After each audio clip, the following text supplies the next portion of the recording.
Welcome to the Inside Podcast. That's right, the Inside Pod, brought to you by Mike and Scotty.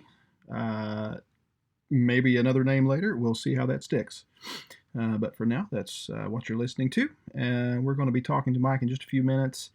For starters, about his second title, second trophy in the Black Diamond League with the Rockland Rockets. Great accomplishment for Mike and his Rockets. And later, Zach of the Memphis Grizzlies joining us on the initial Inside Pod today. Good conversation with Zach and where he hopes to be uh, with his Chicks, with his club over the next few seasons. So looking forward to that as well. I hope you guys enjoy it. And without further ado, let's rock on.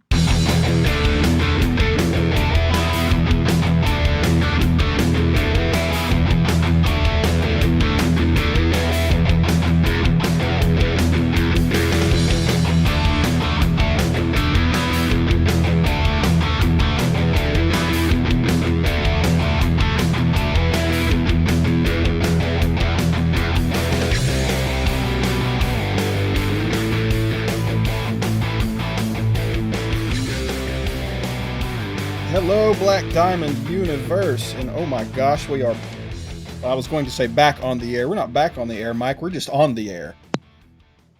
Yes, we are. How's that for excitement, Scotty? Yes, we are.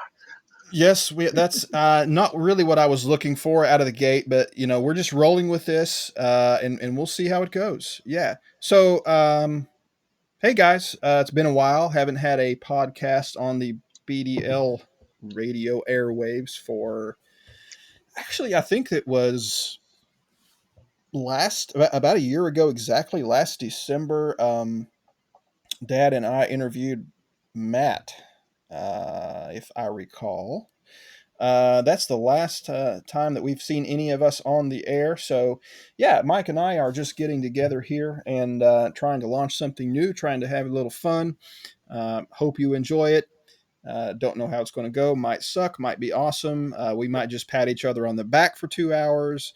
It's all good. So that's why we're here. And hey, hope you enjoy it in the process. Mike, did we decide what we're calling this shindig? Well, we do have options. We have about 50 options, and I think we've decided all of them aren't good. So I think Ah, we're going to have to keep working. I think our working name was The Inside, which I didn't mm, mind, and you didn't mind, but that's about as good as we got. We don't mind the name. So I think we're going to have to keep working on something. But I think for now, that seems to be the working name until we come up with something better. that works. Yeah, hey, we're open to suggestion. We're just here trying to get through COVID like everybody else, up in our respective bedrooms and basements, or down in our basements, and yeah, it's been a weird year, as I know it has been for everyone.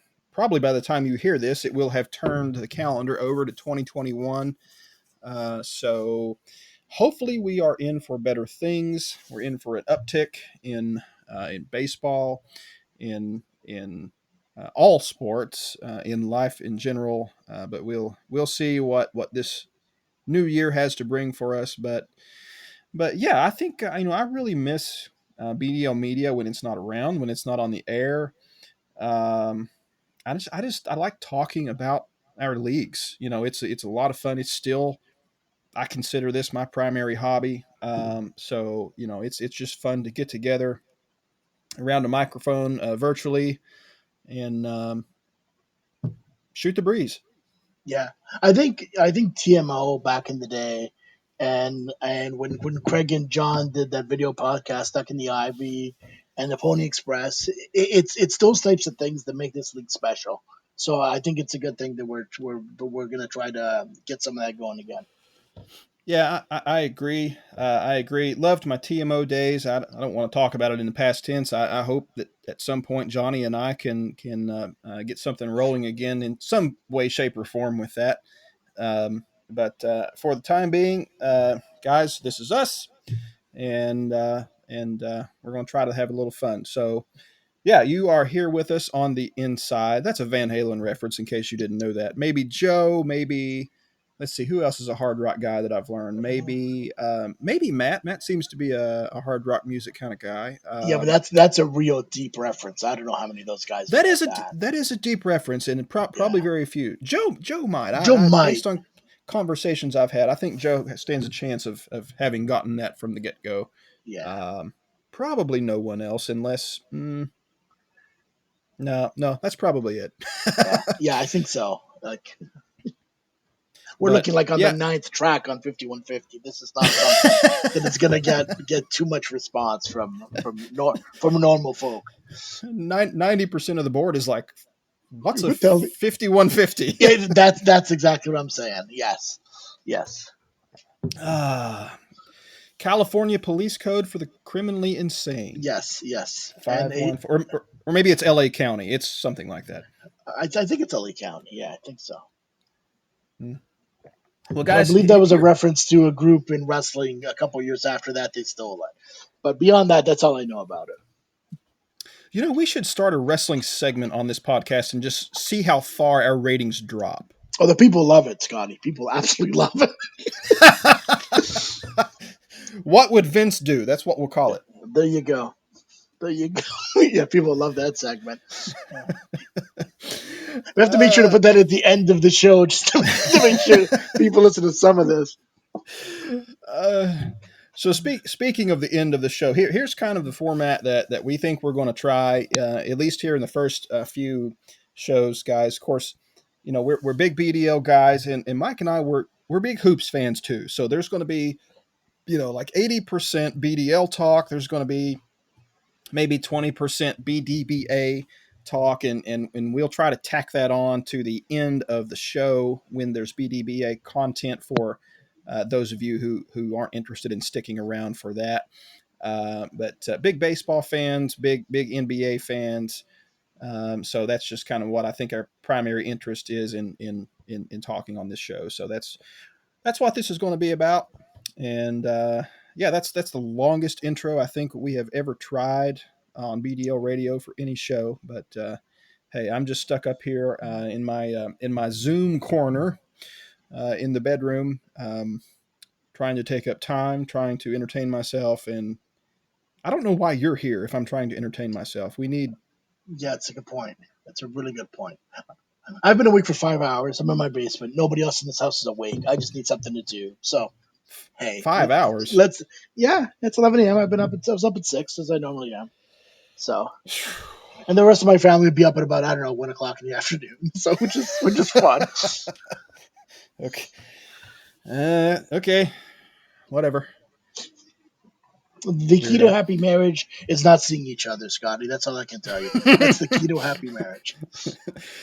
Well, we are 18 years in, Joe and I, and so far going strong. So Hmm. I don't know that we subscribe to that exact same theory, but It's a good. That's a good point. But she has been put up for sainthood. Congratulations, Joe Beth. Congratulations on that. as she should have by now. You ain't kidding. My gosh, we're I getting wasn't supposed to old. agree with you so fast, was I? About her being up for saint. No, I shouldn't agree with you that quickly. I'm beyond putting up a fight about it now. I'm Yes. Mike. I'm 40 years old. Hmm. I'm about to be 41. Hmm. Um, You're a kid. we start when we started this league. Let's see. I was Five. what 20 feels like 5. I was 20 25, or might have just been 24, just barely about to be, maybe about to turn 25. I might have been 24 anyway. What feels like ancient Jurassic times now Hmm. in life. So it's been a long journey, but it's been a good one. But anyway, so yeah, we'll try to move on a little bit, and going forward, guys, we might be a little more structured than this, or maybe not. We're just here We'd to, have to be. again, shoot the breeze and have fun. But just to move on into a little bit more of a uh, topical discussion here a little bit.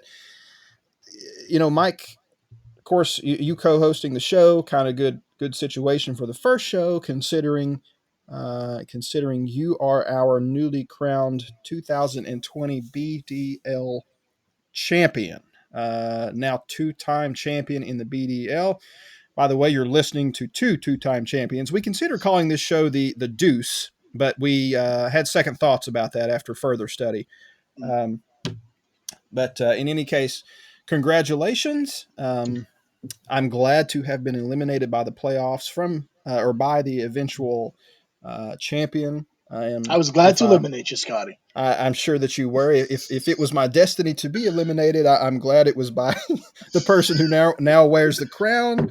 But congratulations! And how does it feel to be a multi-time BDL champion?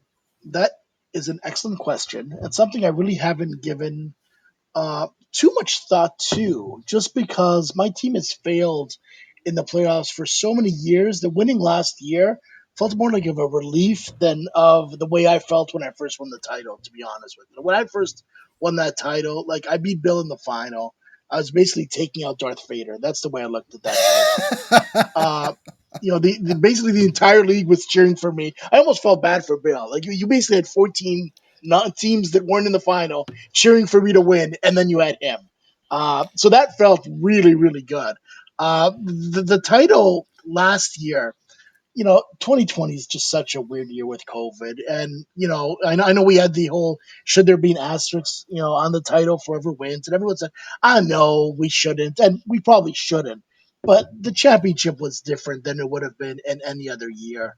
Uh, that said, I don't think it was any easier for me just because being in the East, when that format first got laid out, I think publicly I probably said, "Oh, it's a great format."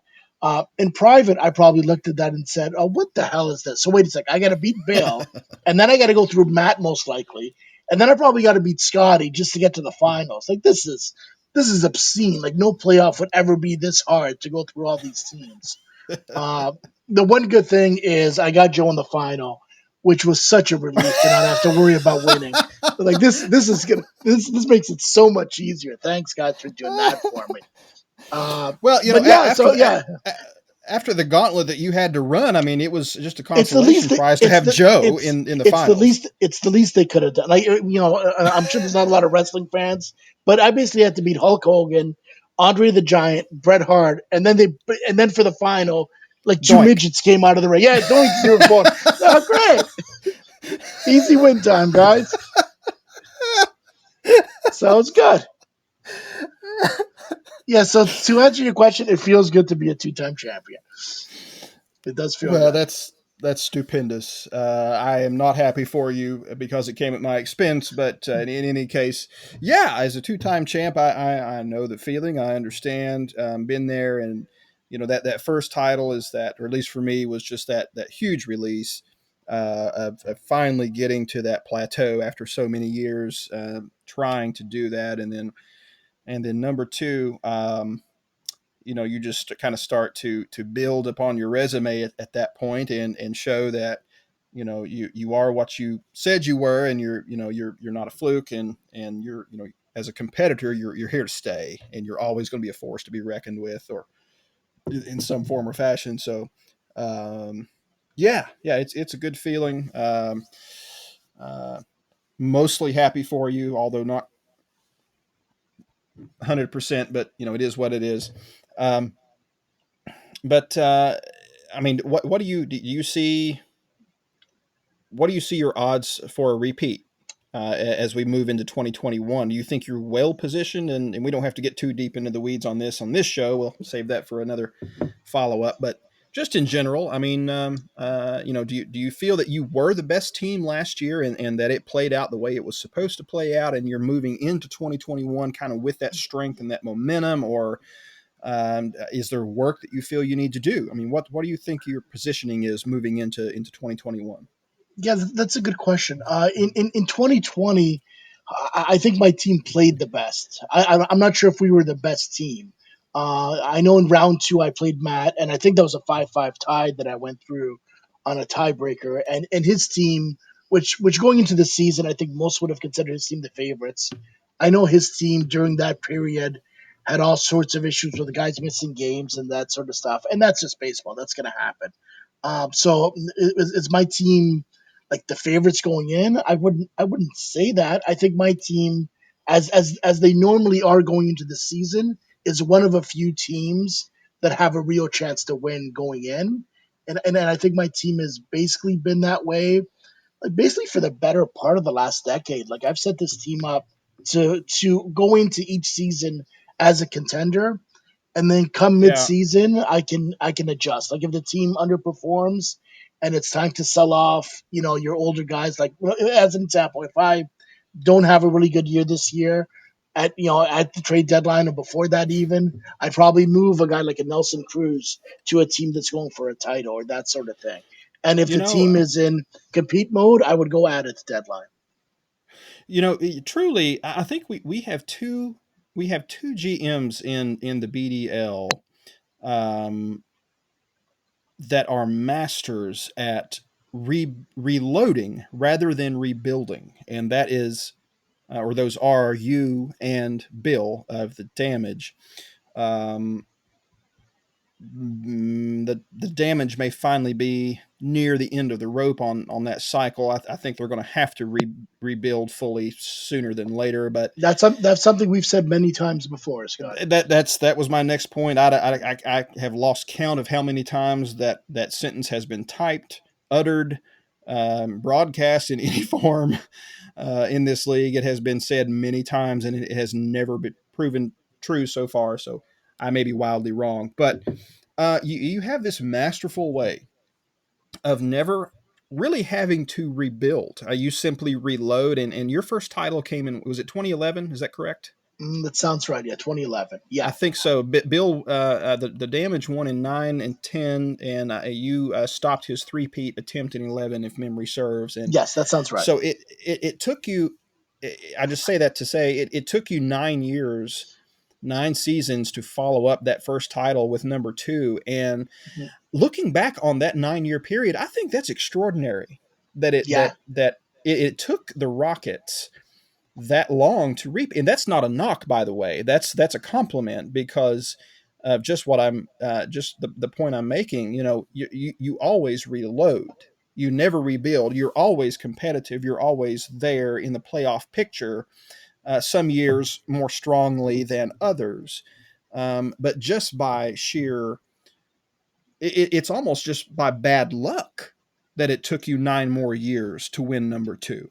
Yeah, And I wouldn't say completely bad luck. Like to be honest, I think the only time of post 2011, I think I probably had the best team maybe once or twice. I think it was 2016. I had just an obscene team. And the thing with our league is we always have like five or six really really good teams. And it's just one of those things where I think my team, for the majority of the last decade, I've always been one of those five or six, really good teams and going in the playoffs. Each of us have, a 16% chance or whatever to win the title. And sometimes things work out for you, and sometimes things don't work out for you. It's the way that I look at it. I think I've made the playoffs every year except for one over the past decade. And each year I made the playoffs going in. I thought I had a legit shot. But again, there were four or five other teams that also thought they had a legit shot. And, that's playoff baseball. Sometimes things work out for you like they did for me last year. And chances are there's going to be a lot more years things don't work out for you. And that's basically what happened. yeah, and I think I wonder, rather, I wonder how many people truly appreciate how difficult that is to. I think there are two very very difficult things to do in fantasy baseball in particular, and those things are to effectively reload across a long period of time, or effectively rebuild over a short period of time of 2 or 3 seasons. My sort of my mo across the history of the league for the generals has been to purposefully bottom out and then turn that club around completely in a 24 to 36 month period. There was the one season, or the 2 seasons back to back, that the Generals finished the prior season in last place in the standings and then won the regular season the following year.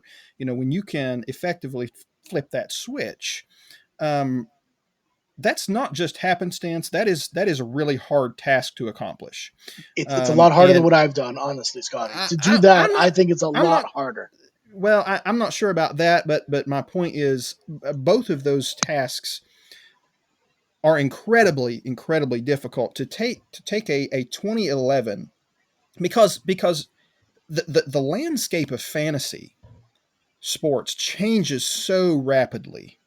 We all look at these prospects that we have, and we're trying to build these dynasty level clubs and think, oh, I've got the next Harper, or I've got the next whoever, Acuna, and my outfield is set for 10 years. I don't have to make any adjustments to my outfield for 10 years. Does not matter. I'm good. I can put that on the shelf and focus on something else. Well, that rarely happens that way. It rarely turns out that you don't have to retool something in what you thought you had shored up in the first place. So to cross a decade long period like the Rockets have, and successfully reload across that amount of time, and always be in the title picture, maybe not always have the best club, but always be in the title conversation. That's incredibly difficult too. It's really difficult to recognize when you need to make micro adjustments at just the right time to avoid having to bottom out and rebuild fully. Mhm. It's incredibly difficult, and I think you should really be applauded for what you've been able to do for the last 10 years. Yeah, I think the key really is just not to get old. As simple as that sounds, the thing that I like to do every year is I take my roster, and my players are all going to get 1 year older every year. That's just the way time works. And what I like to do is I like to get back 28 years in total age. So, for instance, if I traded Nelson Cruz this year and I got back a 23-year-old outfielder that would be almost as good as him, I've just gained 17 years on my roster. And I try to do that every year. I try to trade off a couple of older guys and bring in a couple of young guys to replace them. And if you're constantly churning like that and you're not making major adjustments to the rest of your roster, you can tend to hang in that way. Now again, it's not foolproof. Things are going to happen sometimes. But Sure. the thing I like to do is just never be in a spot where you have an old team, because then you run into the real distinct possibility of your team getting really old all at once, and then you have to bottom out, and then you have to rebuild it completely, and that's not the easiest thing to do. That is the really hard thing to do. It's not easy, and you have to be careful to not fall into. You mentioned not letting yourself get too old, and I think that the companion point to that is you don't want to get too old while not having enough assets in the cupboard to deploy corrective measures soon enough. If you find yourself with an average age on your club of 30 33 years old, You're dead. um, and you are firmly entrenched in the number 11, 12, or 13 spot in the league, in the standings, league wide standings. That is where clubs go to die. Hmm. If those two things converge at the same time, um, you're going to have a really hard time recovering from that without a 5 or 6 year turnaround time, which is just utter agony. Hmm. Um, but yeah. Anyway, but you just to kind of transition to a little bit of a second topic there. You were able to do this, Mike, win title number two in COVID conditions. We had a very unique season in the BDL in 2020, obviously because of the pandemic and the restrictions um, that were placed on our daily lives, on sports in general, fantasy sports. There was a time I wasn't even sure whether CBS or Yahoo or any of the services were even going to bother with a fantasy product. And then, really at that point, I mean, we're not going to keep track of things by hand in in this day and age, like the old days. So what do you do then? Well, you just throw your hands up and say, "Forget it. We're going to punt the season." And I thought I thought that we were very close to losing the season. Not necessarily that Major League Baseball was not going to conduct a season, play games in some form or fashion, but that for fantasy purposes, we were not going to have a kind of a usable environment for fantasy to to play games, uh, enter a playoff tournament, crown a champion. I'm glad that was averted, and that we got to play games. And going back to your point, I think the gauntlet that you had to run through in the playoffs, based on the format, um, not only is there no asterisk, it's just asterisk um, with your title. It might have been one of the more difficult titles to win in the history of the league. The way the seeding was developed, so very impressive run on all fronts. But just in general, how do you feel the season went? Our BDL season under COVID conditions, and of course your run through the playoffs. Personally think that we did just about as well as one could expect or hope from a fantasy league, uh, given what we were dealing with. Yeah, I think you're right, Scotty. I think at the end of the day, we did the best we possibly could. I don't know if the tournament format was your idea or Chris's idea, but or a combination of the two. But whoever came up with it, I think really came up with a really great option for us last year. To be honest, I don't know if there was any other way out. Like I know some other ideas got bounced around at that time, but I think in hindsight, looking back, I think we definitely went with the best possible option with what we did. COVID messed up a lot of things. Baseball just being one of them. Um, and with the 2 week playoff rounds, if memory serves, that kind of took away some of the risk of teams having to miss a series because of guys testing positive and then having to make them up the next week. I think that cleaned up a lot of that potential problem. Had they all been 1 week playoff rounds, I think that would have been a bigger issue for us because teams may have been missing a nice chunk of their team for most of the I week, agree. and that I could have been agree. a real problem. So I think at the end of the day, and I'm not just saying this because I won the tournament. I think I think looking back, it's a good thing that one of the better teams in our league won the thing, and that makes it a lot easier to look at that champion as a deserving champion. Unlike if the 15 or 16 seed just went on a wicked run, won the title, and then went back to finishing last place the next year, I think that's something we would have looked back and said, wait a second, that I'm not sure if that's a legit title."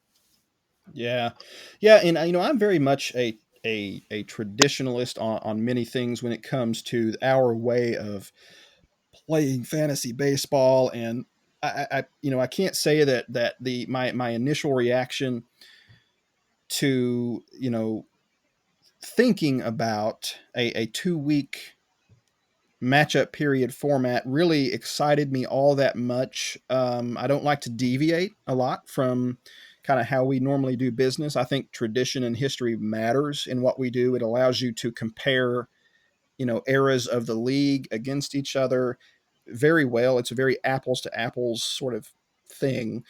However, I think it was a necessity in this case, and it was just a perfect storm of needing to change things up a little bit in this scenario, so that in maybe not on paper but in spirit, it resembled the competitive environment um, more closely to a regular BDL season and playoff bracket as opposed to just the single weeks.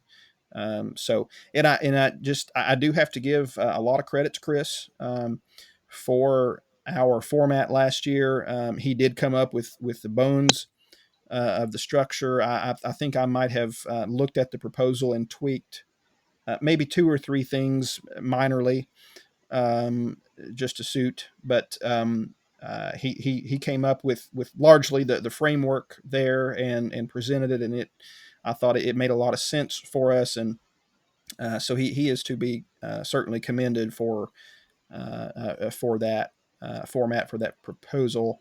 I think it was very successful. With that said, I hope we don't have to use it in 2021.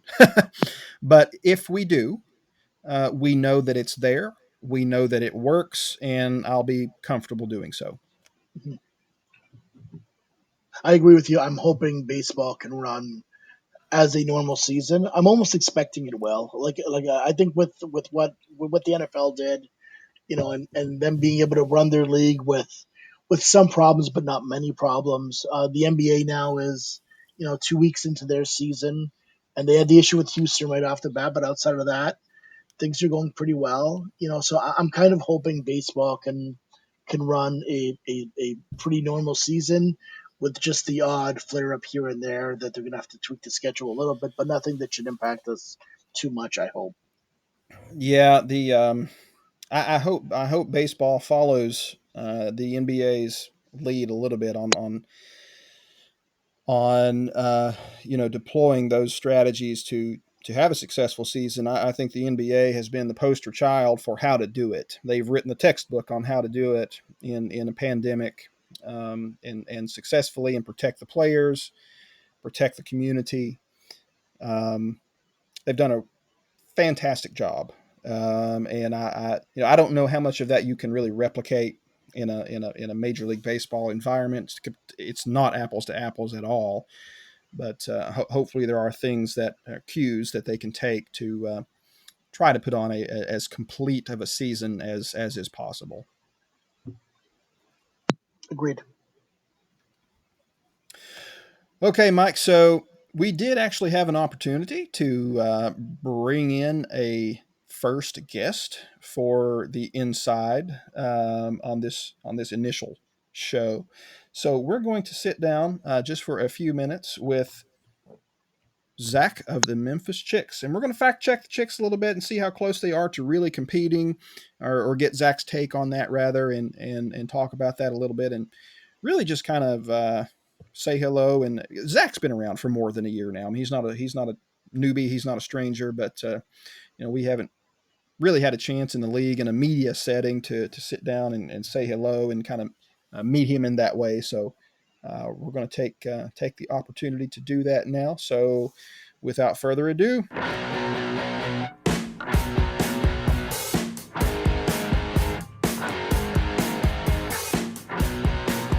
okay, Zach of the Memphis Chicks, welcome to the show. Thanks for joining us, bud. Thanks for having me. All right. Yeah, we used to do these kinds of introductions in the BDL all the time. Whenever we would have a new owner, they would be really the next guest in line on whatever podcast or web show was popular in the league at that time. Of course, Zach's not really new to us anymore. Been around for what, a year and a half. You came in at the tail of 18. Is that right? I think so. Yeah, I had the full 2019 season and then the 2020 season. Yeah. Cool. Well, so at least to my knowledge, this is the first time everyone is getting a chance to kind of hear Zach in his own voice, and we have an opportunity to say hello. So, welcome to the league, formally here from this new podcast that Mike and I are rolling the dice on, giving a shot. Still don't quite know what we're doing with it, but we're here to have some fun, and um, welcome. And hey, I understand you are a newly crowned champion. Tell us about that, Mr. Softball. That is baseball, Scotty. Ah, fast pitch. Yes, this is actually legit baseball.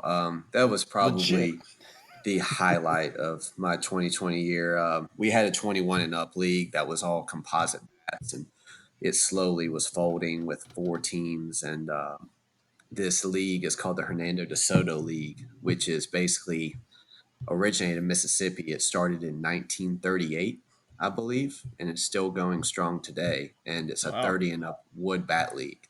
And my team, since our league folded, a lot of my best friends, we jumped into 30 and up. And it's really cool because it's a redraft league. So me and my guys who've been playing together for 10 years or more than that, honestly, we got put in a rookie draft. We had tryouts. Um, my best friend got drafted in the first round, and our coach drafted me in the second round. So he drafted both of us, and we basically ran the league. I got a Gold Glove in center. My buddy got Cy Young. They keep stats, and the wild part about it was in the finals. Um, it got delayed because of COVID and everything, but they're supposed to do best of 3 series and everything else. They keep stats. Everybody that loves baseball would love to be part of this league. Um, the coach for the other team didn't want to face us in a best of 3, and they petitioned for one game. So we agreed to it. And the day before the game, our coach they said, although the Giants are home team, if there's a natural disaster, the lights go out, whoever's winning at that time is champ, because we're worried about COVID restrictions. So we said, fine. Mm-hmm. Long story short, we're up 5-1 in the seventh, and their pitcher goes in their dugout in the seventh inning and has a heart attack What? and collapses. And his best friend is on my team. And, I've never heard, I don't want to be a downer, but I've never heard a grown man in this kind of pain on a baseball field. And he survived. But the long story short, I guess the commissioner goes, "Do y'all want to keep playing?" And my coach goes, "Y'all made the rules. Whoever's winning during a natural disaster or anything like that's champs." And the Cardinals, who were facing, was like, "No, no, no, we're finishing the game." But it was a downer in the finals. But we beat them 8-1, and it was a good first season in that league. And the good thing about it being delayed is that we start back up in 2 months. So I'm ready to roll again. How old That's was the really guy that had cool. the heart attack?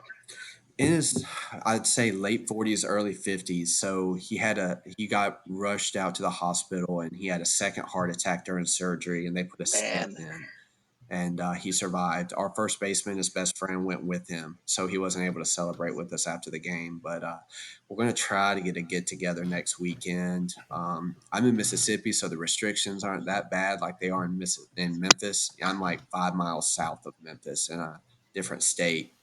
We try to keep everything safe, obviously. Try to hang out outside if we can, but and if obviously somebody feels bad or been close to somebody, they don't come out. But I don't know. It's a good group of guys. I don't get to play with them again next year. It'll be redraft. So it sucks, but it's cool because it keeps everybody even. And it's a real cool league. It was cool to win a Gold Glove. I was in competition for Rookie of the Year. I had 16 stolen bases in 14 games, and I had a lot of those blown by fouls.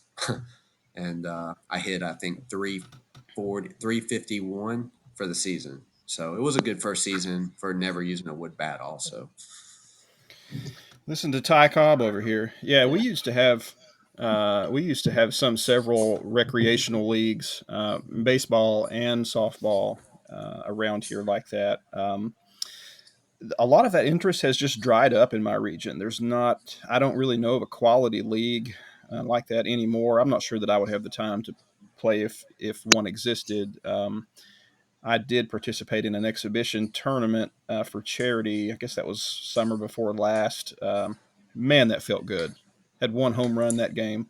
Um, hadn't gotten to do that in a long time, but yeah, what were that's. the fences, like 200?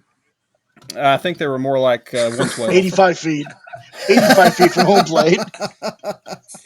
That's great. It was regulation. Thank you very much. It was Yeah, just it was just we inside the have base a path. we have a lot of leagues out here, and I play in a wiffle ball league too, which that's a whole nother story. It's fun, but I can't play too many anymore. I don't want to be out of the house, 5 nights a week. Those were like Right, 5 years ago, and my right. shoulder. Save it for baseball. So we play baseball and wiffle both on Sundays, and it's just kind of a guy's day out. Yeah, yeah. Well, sadly, I would be in line for the 41 and up league now. Here coming up pretty soon. So, um, Needless to You'd be say, I so. don't. I don't dive for fly balls anymore. Oh, That's not him. yeah. You just gotta be fast enough to where you don't have to dive. Cat Nah, like. that's not happening either. Man, I tell you what's crazy is there's a lot of 50 plus guys that are playing the 30 and up and going to 30 and up in the same day, and these are 9 inning games. God bless them is all I can say. Yeah, I hope I'm in that kind of shape in my 50s. Well, Zach, you've been very you've been very vocal since entering the league, which is a good thing for the league. That's what we like in the BDL. But you've been very vocal about your team's trajectory, where the Chicks are headed. Um, you have been very bullish about how competitive you expect to be in fairly short order. So, just broad strokes, just a general impression. Where do you feel your team is now compared to where it was when you took it over? Um, I feel like it's in much better position than when I took it over. I mean, I don't think I could have gotten much lower.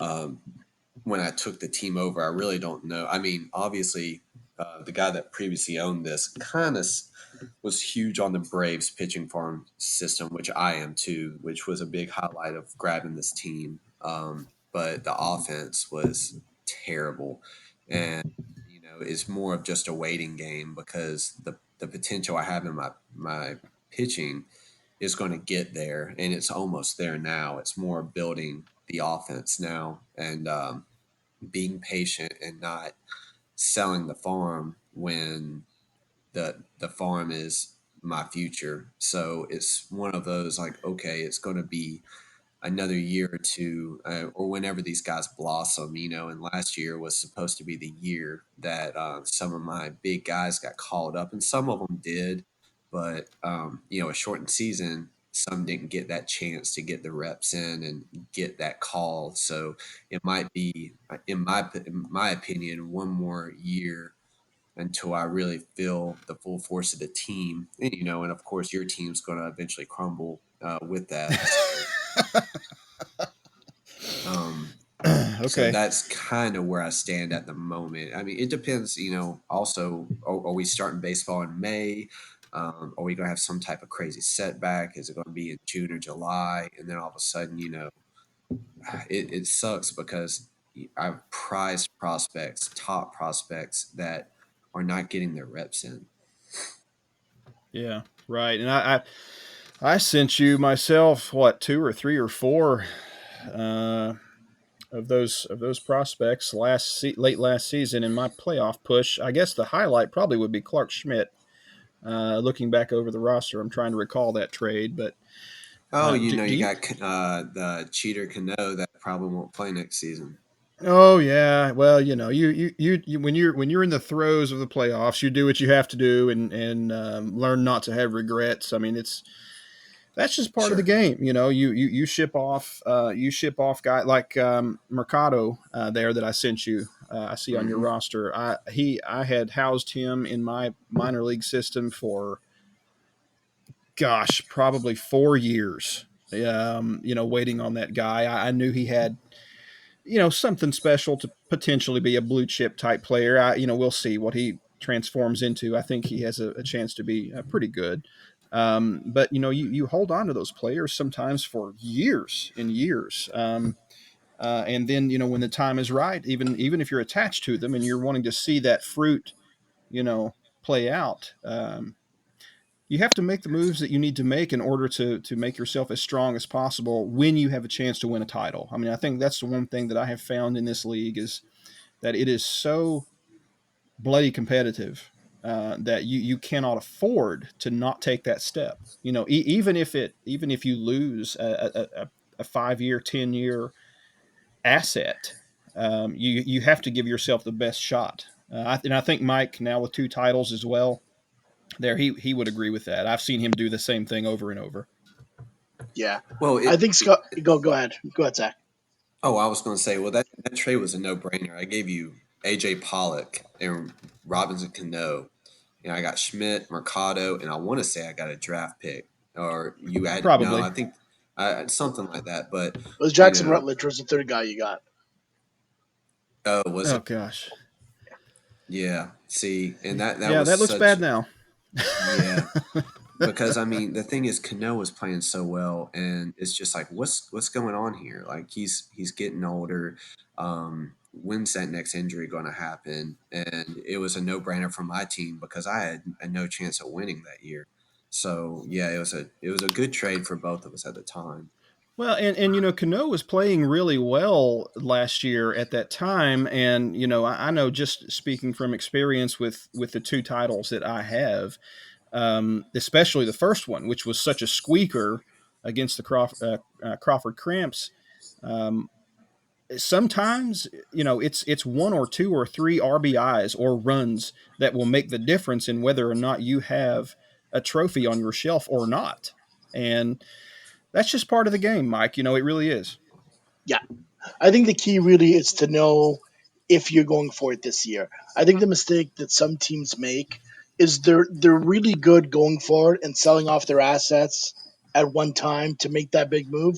They're not nearly as good going in the other direction. And Mm-hmm. the good thing about the move that Zach made last year with you is again he's trading a guy like Cano who's what 37, 38 years old. He's Yeah. trading AJ Pollock who's what 32, 33, something like that. These are not going to be major pieces when his team is competing. So to hold on to those guys is just really wasting assets. So if you can make a Mm-hmm. move and improve yourself going forward, that's the way to go.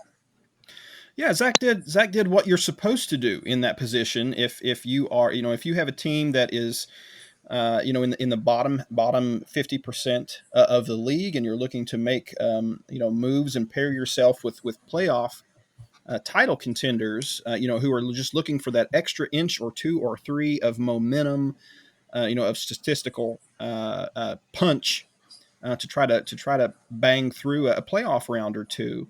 You look for those opportunities and mine their rosters for assets that they are not utilize or can't utilize at this time because they're too young.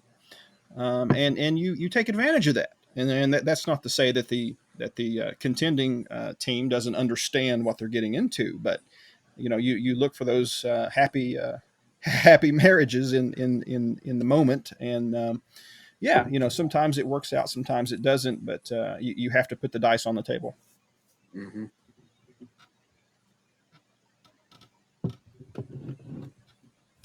Well, Zach, I mean, just in general, what has been your overall impression of the BDL so far? I mean, I have to ask. I think you and I had sort of met online through a different game, 2 or 3 years, or I'm losing track of time now. Anyway, sometime before you joined the BDL, and I happened to learn that you were a big baseball fan, and knowing how active you tend to be with other things, I thought, well, this guy probably would be a really good fit for us. When we have an opening, when we have an opportunity for him to hop into the frying pan here. Um, I think that has paid off. I think you've been a great addition so far. What have been the primary things that have impressed you about this league? Hopefully there's at least one. Actually, yeah, it's very well organized league. Uh, some of my other leagues, we've actually discussed. A lot of my friends have talked about dynasty leagues and stuff, and I've brought this format to their attention as far as a dynasty league and the way you guys run it.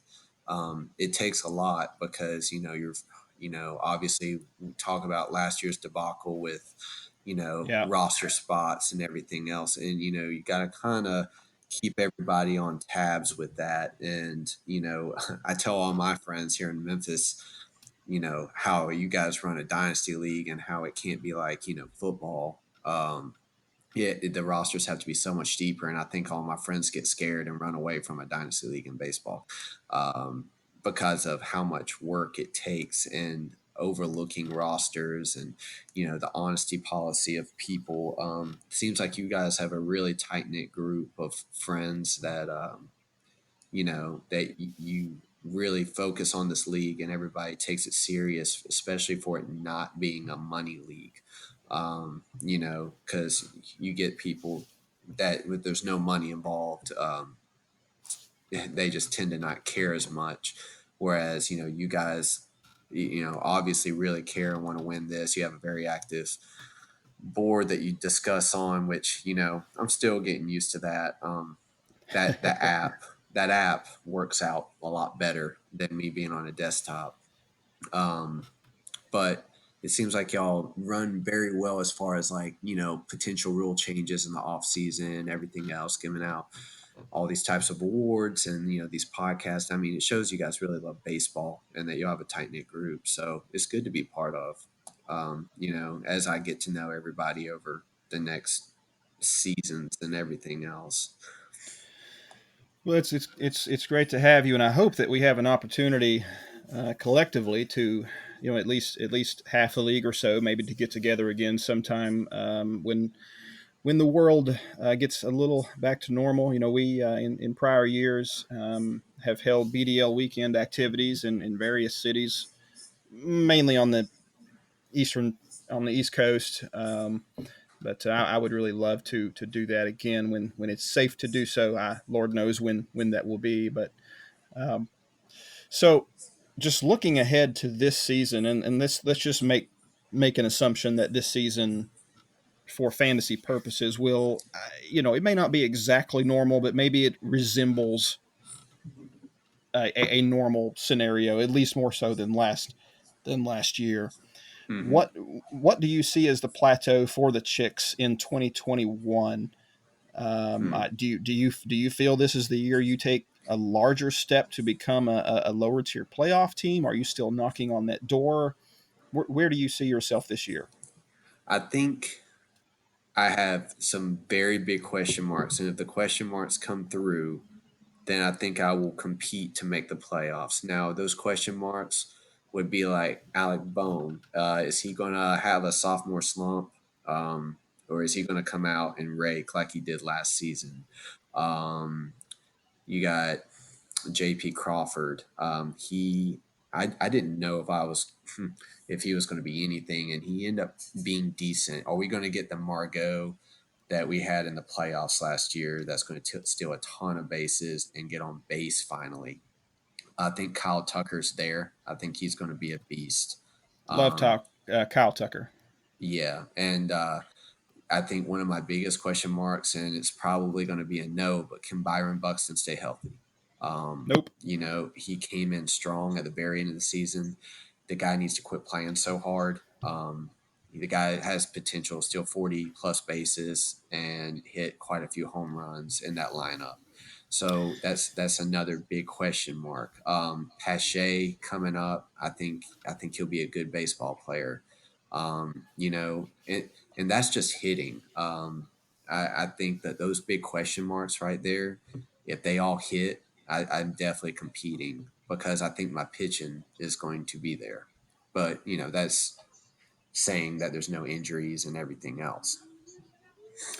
Mike, you and I know a thing or two about Mr. Buxton, do we not? We do. We I owned him years back. I love the profile. I thought the kid was going to be a superstar. I traded him. I can't remember if I traded him to you or you traded him to me, Scotty. But I think two or three times, possibly. yeah, yeah, he is just so frustrating because if you were gonna build a baseball player, he would look kind of like Byron Buxton. Like he's got power, he's got speed. He should be a really good baseball player, and Yeah. he is for a week here and a week there, and then he'll smash into a wall and break a finger and it'll be at a month, and it's just it is so frustrating to have a guy like that because your fear is you trade him and he instantly becomes what you thought he always was, so he's such a frustrating guy to move. But he's been in the league like a while now. Like I don't can't remember exactly how old he is, but I'm thinking he's what 26, 27. Like we've been talking about him forever, and he's just one of those He's guys you're 20. afraid to move. He's 27, He's and I'm going to 27, tell yeah. you. I'm telling you, I'm the one that traded Giolito for him. I forgot who was involved in that trade. but Mm, I'm that high on Buxton, and I thought he was uh, basically Acuna without the power. And he had more, I think, more swing and miss. I think he's going to obviously strike out a lot more, but I think he was going to be a 275, 20 home run, 40 plus stolen base guy. And I'm so high on him here. Just to let you know, my friends text me when it's Buxton's birthday. I legit own him in most leagues every season because I'm not going to own him every season when he sucks. And then the 1 year I pass on him, he is a beast. I'm yeah. just going to ride and die with him until he retires. Well, it's a feast or famine situation. I have learned with Mr. Buxton. Yeah. Hopefully, the same will prove true for the chicks as well. Yeah, we'll see. Who knows? Maybe he goes on a hot streak and I sell him this year. Yeah, I can't see that I happening. Yeah. you can't see him selling, or you can't see the hot streak. I can't see him selling. If he gets hot, I think that's just going to be one of those things. See, I was right all along. I'm never letting go of this guy. And I would then, You're you know, 100. You're yeah, 100% correct. yeah. I would sell on the ninth second of realizing what was going on. I would sell that fast. Gone. That's just me. I've been through the fire with Buxton. Yeah, you're not a risk guy though. You're a Uh for su- you're a for I'm sure a little guy. more optimistic, a bit more optimistic on Buxton than Scotty is, because because the majority of his problems, I think, just come back to health. Like if he's able to stay healthy for a season, and at that point he doesn't perform, then I will gladly get rid of him. But he's had 1 year where he was somewhat healthy, and he had a pretty good season. Now, granted, that was like 3 years Yep, ago, but the 1 year he was healthy, he was a pretty good baseball player. Like he he had, was. I don't know, 15 or so home runs. I think he stole 30 bases. Like if he's just that guy, he's pretty good. And he was on and the juice. well, that's get back on the juice then. Well, he hit 13 home runs last year. I mean, he didn't even play much last year. No, He went on a super hot streak. Um, I don't know how many games. I can look at it right here. He hit 13 home runs in 39 games. yeah, I he mean, didn't that's run how last year though, hot. right? He didn't run at all though No, last year, which no. concerns me. Yeah, yeah, and I mean, it's not like he can't run. I don't know what the game flows were like, and everything else because they have such a loaded lineup. That's another thing that concerns me. Why run when you have these big bats behind you? So Yeah, that's kind of like a George Springer with the Astros thing, right? Um, why run when you have hitters behind you? I don't know. It'll be interesting. It's kind of hard to tell a player not to play hard, and that's what you have to tell people like Buxton and Harper, the guys that could be your superstars. I mean, you can let that ball fall in the outfield and not go in the DL for 3 weeks.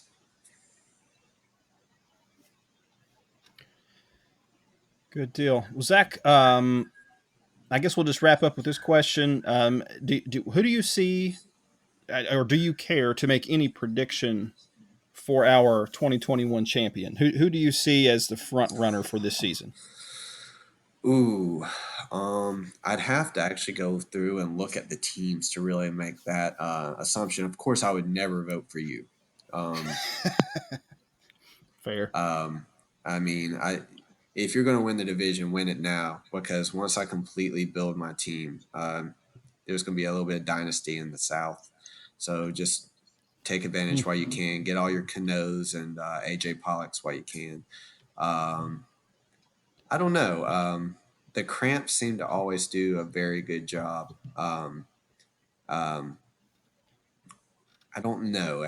You put me on the spot. I'd have to go look to really make a prediction. I'd have to go and look at the teams and really make that prediction.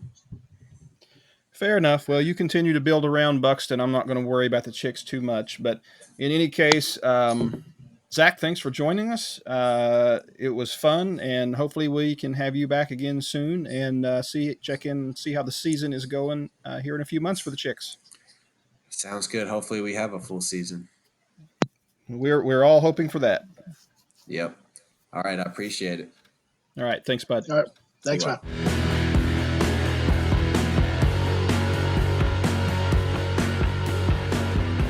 Okay, thanks again, Zach. Really appreciate you coming on. Hope to talk to you again soon. It was a fun discussion. Thanks to your lovely wife for giving you permission to join us on this podcast as well, as I'm sure you had to ask her permission. I think the main takeaway from that discussion, Scotty, is Zach needs to draft Zach, because Zach as a baseball player is better than anything else that he has on his roster right now. He apparently is Ty Cobb. It sounds like it. Sure does. Very nice. Very nice. I don't believe that was truly a fast pitch league, though. I don't know how old Zach is now. I guess maybe late 30s or something, or mid 30s. But well, fast is relative, right? Like it's fast compared to what? Compared to Craig Hunter throwing a speed ball at the at Nationals Park there a few years ago. We still have that on film, by the way. I think you registered. I did see video of that, and I thought it was in slow motion, and then I found out no, this is in full speed. I'm trying to. Did that register like 42, 45 miles per hour? Something like that. I'm not sure if it was that fast, honestly, Scotty. We still love you, Craig. Still getting mentions on BDO radio. That's your lasting legacy. That's how you know you're a legend. That's how you know you're a legend. That's true. That's true. And we're still making fun of you 10 years later. That's how you know you're a legend. Okay, so switching gears a little bit. Mike, BDBA discussion. Let's talk a little bit about hoops. So if this is for all you exclusive BDO guys, if this is the period in the show you want to tune out, please feel free to do so. But we hope you stick around. So first and foremost, just let it be known we're talking, of course, to a five-time BDBA champion, five times. Co-host on this show, Mr. Mike here, and 7 total trophies in the BDBA between the two of us. So nice resume. Not too bad at all. Nice resume, but glad to have Hoops back. I was a complete doofus and missed the waivers period. Yes, you were. So there's that, and I'm going to blame. Am I allowed to blame COVID for that? You can, but a bunch of us were able to get our claims in, so I don't know if that'll hold up. Is that Craig calling in right now? I think it might be either a duck cleaning, one or the other. Put Craig on hold. Tell him we don't have time for him this show. I shall do that. Oh, yeah. But so I was a complete and utter tool. Oh, and I should say while we're talking, I don't want to throw shade at Kevin. The double dribble downs, co-champs in 2019, the last season. So COVID saved them from a beatdown, Scotty. COVID saved them. Oh my. Well, we won't dive too far down that hole. That hole, but great to have Hoops back. What did you feel there were any standout waiver pickups throughout this preseason period, Mike, that you think really will help turn a team around or bolster the title hopes for a particular club? Or yeah, to be honest, I think the obvious one is the first one. Chris making the pickup of Dame Lillard.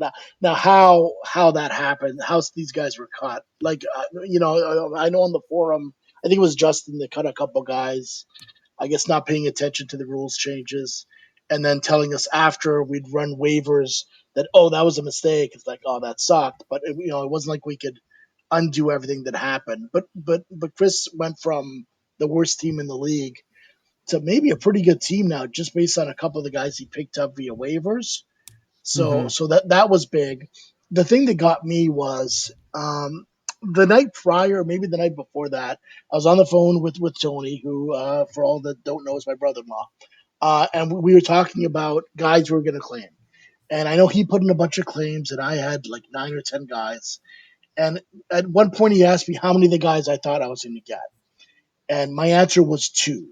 I was hoping to get like my sixth or seventh option, and then hopefully not all of them would be claimed, and I would be able to get somebody in the second round.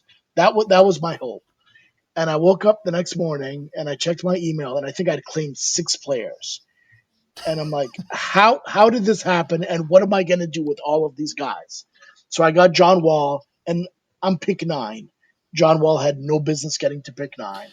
Yeah, that's And that's then you know, and then I got Fred Van Vliet in the second round, and somehow Clay Thompson was hanging around the third, and it's like this almost seems unfair.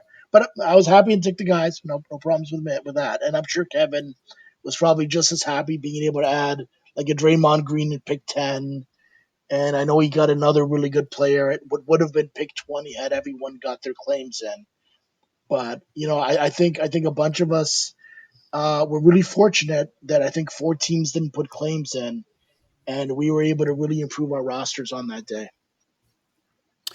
yeah. It shifted the landscape of the league a little bit. I don't know that necessarily it changed the title favorite or not. May just have made the undrafted free agents more so of a favorite to repeat as co-champions. Um, Very interested to see what Boston is able to do to kind of counter that this year. And my Cobras, um, we had really good runs earlier in the life cycle of the BDBA, and these last 2 or 3 seasons, I don't really understand why we can't really gain any ground and make more noise than we've been able to. But Yeah, it is what it is. I like the roster a lot, but I'm looking at it, and it's honestly it's a good looking team. Like on paper, this is actually a pretty good team. So I think so. Yeah, I think so. But kind of the larger headline for pre. Of course, we're into the season now, but just kind of tidying up a couple preseason topics for the BDBA in this first show. The real headline was, of course, the draft that occurred or started rather on December 7th. Um, really where we see the true influx of new talent into the league every year. Obviously, um, I don't know that there were any huge surprises on the first day of the draft. Lamelo Ball going number 1 to the Tropics. I probably would have made a different call there. I don't know that Ball in this draft, which was a very weak draft in my opinion, uh, really should have fallen past probably pick number 3 or so.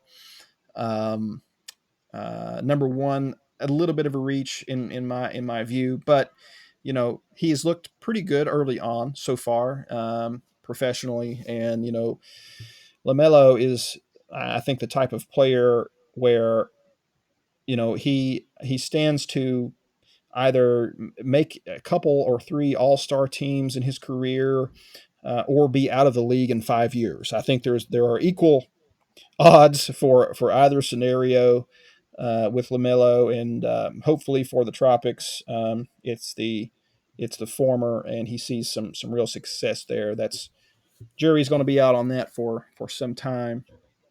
Any round 1 surprises that jump out at you, Mike?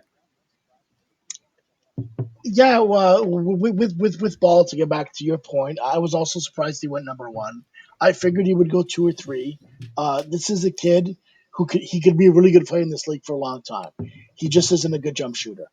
And when you're a guard and you're not a really good jump shooter, that can go one of 2 ways. Either you develop that shot and the kid becomes a star, or you don't develop that shot and you're in real trouble because everyone's just going to fade off you when they defend you. And it's going to be really hard to drive when you can't shoot. So that said, he was really bad in his first game. He's been pretty good since. So I hope he has has a really good career. The guy that I really liked in this draft was the guy that went second. I think James Wiseman is going to be a star. I have a 10-year-old daughter who loves the Golden State Warriors, so I'm forced to watch all their games. So I've seen him play 3 or 4 times, and he looks like he doesn't really know what he's doing, and he still looks really good. Like this is a 19-year-old guy that I think played 3 games in college and has gone straight to the NBA. And to me, he just reminds me a little bit of Giannis. Just this athletic freak who can do Whoa, every. Yeah, I think this kid could be really, really good for a long, long time. that's Um, tall praise. yeah, he's like when you watch him play, like a guy that big shouldn't be able to move the way he does. And I think it was game 2 or 3. I think he had a couple of threes in the second or third game, and the fact he's just comfortable taking that shot, never mind making it, on a team like Golden State is really saying something. So I could see him being really good for a long time. And with me saying there's no way I'm going to be able to trade for him now, but I wish I could because I think he's going to be a really good player. Uh, Yeah, pick I think it's a real shame that he was able to fall to the Warriors in the NBA. I hope that does not become a Tim Duncan situation, an I was just about to artificial. say, reminds me of Tim Duncan. Yep. Yeah, that's that. I have a little bit of fear of that, but hopefully that's not the case. I think the Warriors, they're on a downward. I mean, other than of course picking up Wiseman, that was huge. But Hmm. I don't. I think Draymond is certainly on the back end of his effectiveness, both in the NBA and in fantasy. Hmm. I'm not sure. Clay is coming up on a second straight missed season. Yeah. Who knows whether he will ever be, um, What he was. what percentage of the player he was, will be left. Hopefully he makes a full recovery for his sake and his family, but that's yet to be seen. And Steph's starting to get a little older too. I mean, it's not an old club, but it's not the Warriors the Warriors of 4 years ago. So Yeah. I don't know that we're looking precisely at a San Antonio situation here, but there's certainly shades of that. Yeah. I think the only way this becomes the San Antonio situation is if Wiseman becomes what his pure upside is, and at that Yeah, point, it might become that. But again, it'll mean that in 2 years that he's the best player on that team, which right, which right. hopefully their sake he is, but that remains to be seen, as they say. Well, in 2 years, I think there's a fair chance of that. I mean, that's no disrespect to Steph Curry, but he Steph's not. He can be a sharpshooter forever. I mean, Ray Allen could have played until he was 48 probably, and drained three threes a game off the Yeah. bench. Yeah. So there's a place for guys like that in the NBA, but Yeah. Steph with his explosiveness, and his ability to defend, that's those things are not going to last forever. And I think there's a real chance that Wiseman is the best player on the Warriors club in 2 or 3 seasons for sure. Yeah. But the thing with Steph is he looks so young. He has Yeah, that baby face, so people just assume he's 21 years old. He's actually 32. Like people yeah. don't realize how old he is. So like in 2 or 3 years, there's not a lot of really great 35-year-old point guards in the league. Like that's No, just not it doesn't something. work that That's way, not something you see. especially not with an injury history of his kind either. Hmm. So, but anyway, I'm not going to cry about seeing the Warriors take a step or three back. No disrespect to your daughter. And how did you let that happen? How was your Tony, daughter Tony, my brother-in-law, his like ah the only Golden State fan in this country, it seems. And I can't even call him a bandwagon fan because when he was growing up, that team was awful forever. So he's probably going yeah back to like the Run TMC days. And for like their sixth or seventh birthday, he got them both Steph Curry jerseys. So are they both in? And again, being kids, they looked at the standings and saw, hey, these guys keep winning the championship. We're a fan of them, and they remain fans of remain fans of the Warriors. And in something that was quite comical, the Warriors played the Raptors, as you know, a couple years ago in the final, and the entire house is celebrating. and my daughters are crying, and it's like this city is exploded with joy, and my two daughters are crying their eyes out because their team just lost the NBA Finals, and I'm like, it's not fair. And I'm like, I grew up a Knicks fan. That's not fair. Your team won did nothing but win from the time you put that jersey on. Be happy that you have the titles you have. So I would like to issue a standing invitation to Tony to join the show at any time, and we will discuss Chris Webber for at least 30 minutes. oh boy, that'll be fun. That'll be fun. Well, I'm expecting it to be. uh, anyway. Yeah, so for the draft, Okay. beyond that, the big three was yours. That was Halliburton. I thought it was a little high, but he's been really good right off the bat. And to be honest, I didn't think this was a really, really deep draft. I thought It's there were it's six. not. It's There were not. six guys I thought that should be drafted in this league. Ball, Wiseman, Halliburton, Edwards, Topin, who the Knicks have already got hurt. Surprise, surprise. And then the point guard of Detroit, Killian Hayes. Beyond that, I didn't think there was anybody else that should have been drafted in our league. I know there were another two or three guys that were, and I wouldn't be surprised if all three of those guys are cut before the end of the season. Yeah. Agreed. Horrible draft. Probably the worst draft since the Joe Smith draft that I can recall. Anyway, Mm, not good. But not super any deep. Nope. chance?